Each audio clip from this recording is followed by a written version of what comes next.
حضرت شیخ الهند رحمت الله علیه په باره کې یو واقعه ده. چاته یې تپوس وکړو ابو د مازدیګره کې ناسته د شاګردانو سره. چاته یې تپوس وکړو یو کس چې حضرت شیطان د عمر نه لار بدلوله او په هغه لار به نه ته به کومه به چې عمر ته نو چې رسول الله نه ولې لار نه بدلوله. او شیخ الهند رحمت الله علیه به کله وایي مذاق کې جواب ورکوي فرمایل چې لاړ شه د حرامي نه تپوس وکړه د شیطان چې داسې ویل نه کوله. نو زه ستان تپوس کوم چې حرم شریف والاو نه تپوس وکړه چې ولې په حرم شریف کې جنازه کوي.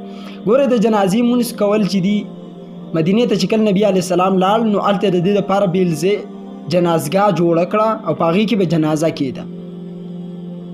او یو حدیث کې راځي چا چې په مسجد کې جنازه وکړه ده ته هېڅ نه حاصلي. یا مې چې وفات شوې وه زمونږ کلي کې جومات ډېر غټ جوړ دی نو خلکو دا خواهش چې مونږ پکې دا جومات نمایش وکړو نو جومات په چت باندې به جنازه وکړو. ما ورته جوماتونو کې جنازې نه منم اباړی شړې وي غنم په هغې ورځو کې نه وایي دلته به جنازه وکړو. نو بیا دا مسله زیر باز خلکو راواغسته او په دې باندې بحثونه هلته هم شروع شو. اوس تاسو یاد ساتئ چا چې مسجد کې جنازه وکړي روایت کې راځي هېڅ ورته نه حاصلېږي. او یو صورت دا دی که چېرته بل ځای نه وي نو بیا دې په مسجد کې جنازه وکړی شي. چې ځای کله نه وي نو بیا که په مسجد کې عذر د وجې نه جنازه وکړی شي نو په دې باندې هېڅ کراهت فقهای کرام وایي چې نشته. اوس باران دی نو تاسو جنازه مسجد کې کولی شي. اوس باران نشته او تاسو جنازې مسجدونو تاسې نه باسئ لکه دلته یو جنازه وه زموږ په دې زګینو کې او ښه بار غټ ډاګ هم خالي دی روډ هم خالي و ښه پوره مکمل ځای د مسجد او فوري طور مولیا مسجد ته منډه کړه او په مسجد کې دننه جنازه ودروله.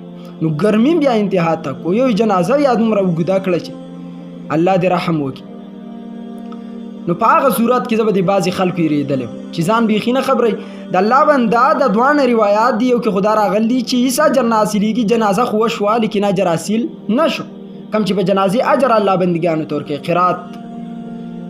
نو ماسې خپل ذاتي سوچ دا دی چې د مونځ په باره کې خو روایت کې راځي چې فرضي مونځ به په مسجد کې صحابه نبي علیه السلام کاو او نفلي مونځ به ماغي کور کا او مسجد صرف د فرضي مونځ دپاره ان تر دې چې فقها دا لیکي چې درس به په مسجد کې نه کوي ځای به دې دپاره بیل مقرروي یعنې د که طالبان راځي او په مسجد کې ورته مولوي صاحب ناست یو درس ورته کوي د دې هم څه صورت شریعت کې هغې وایي چې نشته داسې یو خاص ځای به ورله مقرر کړي مدرسه به او که اوس بار ځای نه وي مدرسه نه نو بیا په مسجد کې که درس ورکړی شي نو ګناه په دې کې نشته کراهت پې بیا نشته.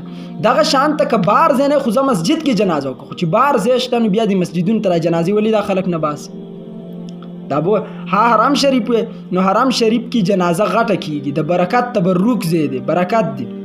لکه روایت کې راځي رسول الله فرمایل چا په تاسو کې نن صدقه کړله چا په تاسو کې نن مونځ جنازه کړله نو دا جنازه هغه څلور صورتونه نبي علیه الصلاۃ والسلام پیش کړو په بلې ځګین کې نه راځي صرف په حرم شریف کې راځي. د بیمار تپوس چا کړل ځکه هلته ګڼه ډېرې روزانه جنازه راځي نو په دغه صورت باندې په حرم شریف کې به جنازه باندې څوک څه نه وي باقي په مسجد نبوي کې کېږي سوال ده. او بله خبره دا ده چې دلیل نه حرم دی او نه مسجد نبوي دی. دلیل زموږ دپاره قرآن حدیث دی اجماع د امت ده او قیاس مظهر دی ظاهر کوونکی دی. په دې دلایلو باندې که چېرته شوي ټیک دې باندې نه شوي نو بیا په قلاره باندې کېږي. همونږ دا نه وایو چې بلکل مسجد کې جنازې مه کوئ هغه صورت کې په مسجد کې جنازه کوئ چې کله باراني هغه صورت کې په مسجد کې جنازه کوئ چې کله بار ځای نه باقي نور خو دا دومره زګینه دي زموږ د مسلمانانو څه وس په دې کې هم تاسو په مسجد کې جنازې کوئ. بلدار چې حرم شریف نه که بار ته جنازه وړي ټیم ډېر رالي او خلک نه ځي او څوک به پکې نه دومره. حرم شریف کې او عرب چې کم لاپروا خلک د الله دې معافي وکړي دا چې به د جنازو کې هم داسې په شوق ودرېږي دا ولا حرام ته راورسئ که نو موږ ته معلوم دي.